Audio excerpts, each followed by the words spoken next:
Hello, everyone. My name is Brett Leishner, and this is my Module 1 for EDL 855. Some personal information about me. I grew up in Petersburg, Illinois, which is about 20 minutes north of Springfield, Illinois, our capital.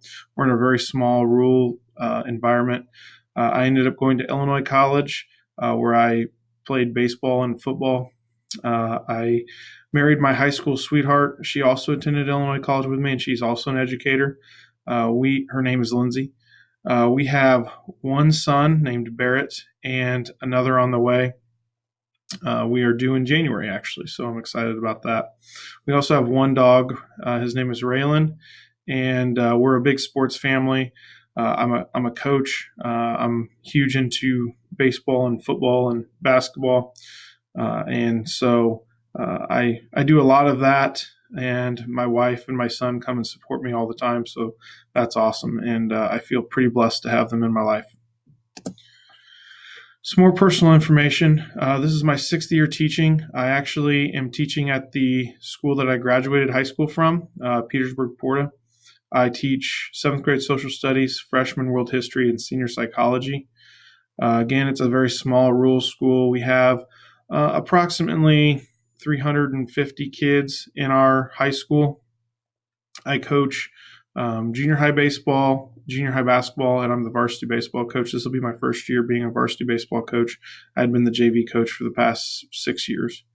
I'm also on numerous committees in school. I'm on our SEL team. We're creating a social emotional learning standards or curriculum for our school, and I'm on that team. I'm also on a school improvement team as well, and other various things. Again, we're a very small school, so lots of people have to do a lot of things.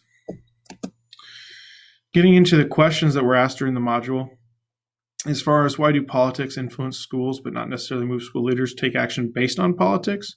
Obviously, politics shape school policy. That's something that as an educator, if you've been in education for very long, we all know that, right? It even shapes how we become teachers.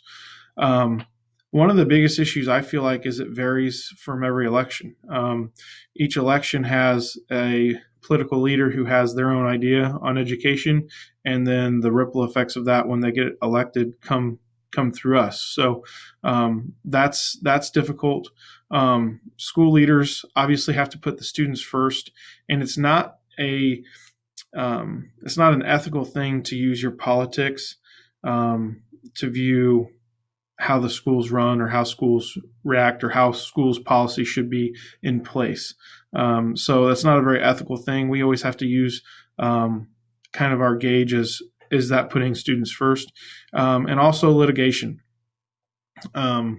If using your own political beliefs can get you into a lot of trouble in terms of litigation, and that's typically something to try to stay away from. Again, if you're just keeping kids first, normally you're going to be okay.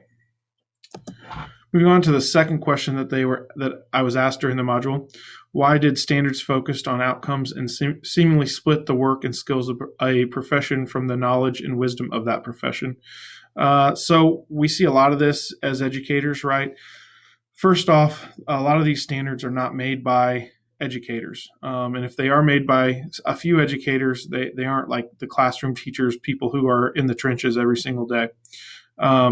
One of the biggest problems I find with standards in general is that it doesn't take into account individual students.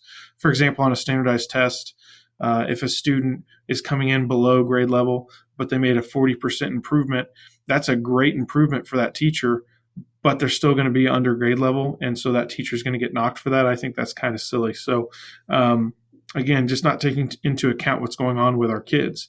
And then it's also the government doing the job of what the teacher should be doing. We find this a lot, that teachers are very upset with how much government intervention is going on within the classroom, basically not trusting us to do our jobs. So I think those are kind of the problems with standard focused outcomes. The next question was why the standards evolved to explicitly call for school leaders' direct action.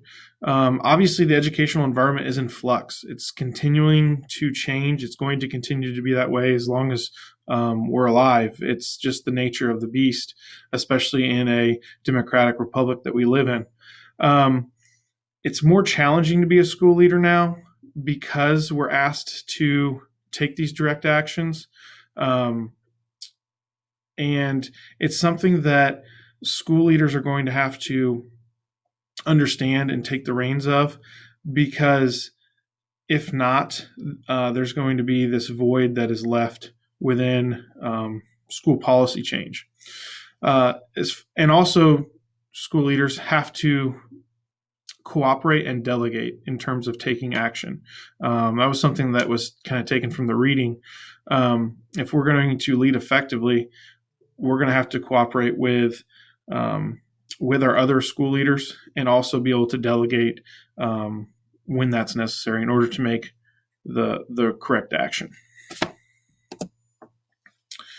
Moving on to why school leaders must become political activists on behalf of students and their families. Again, as we've talked about, the climate change is no longer the expectation that the principal not take any sides and just kind of let the government dictate to them what's going to happen. So now we are advocates for our families, for our districts. We understand the issues better than the families do. And so with us understanding the issues, again, we're in the trenches all day.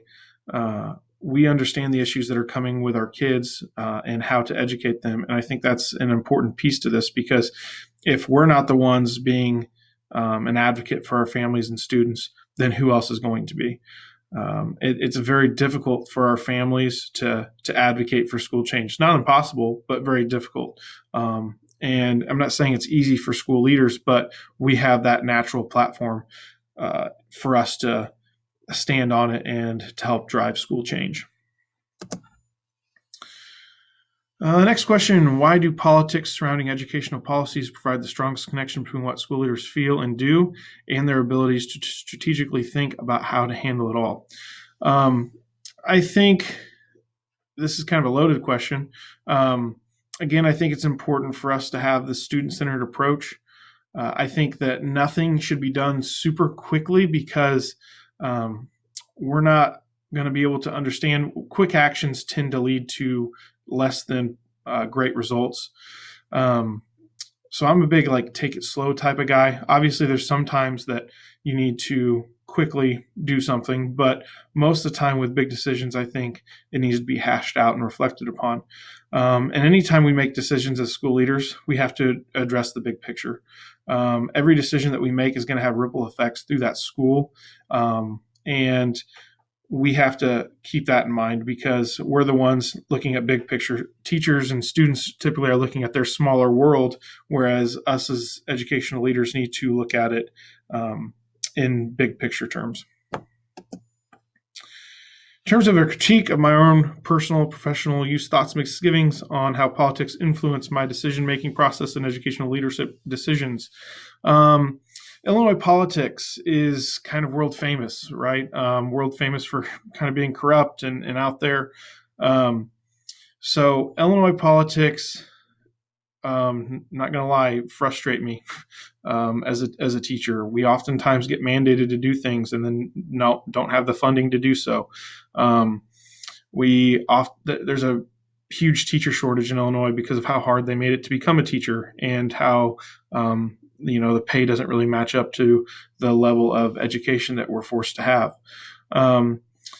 In all terms of politics, I have pretty strong views. I grew up in a family that talked about politics over the dinner table, and so I have very strong views politically. However, I don't want to be biased. I cannot stand it when teachers kind of teach from their political views, and if you don't share those same political views, then you're considered uneducated or ignorant. I don't like that at all.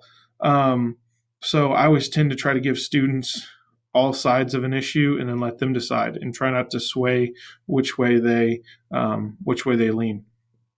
Also, litigation concerns. I mean, if we are preaching politics from the lectern, then that's an issue, right? And we can have some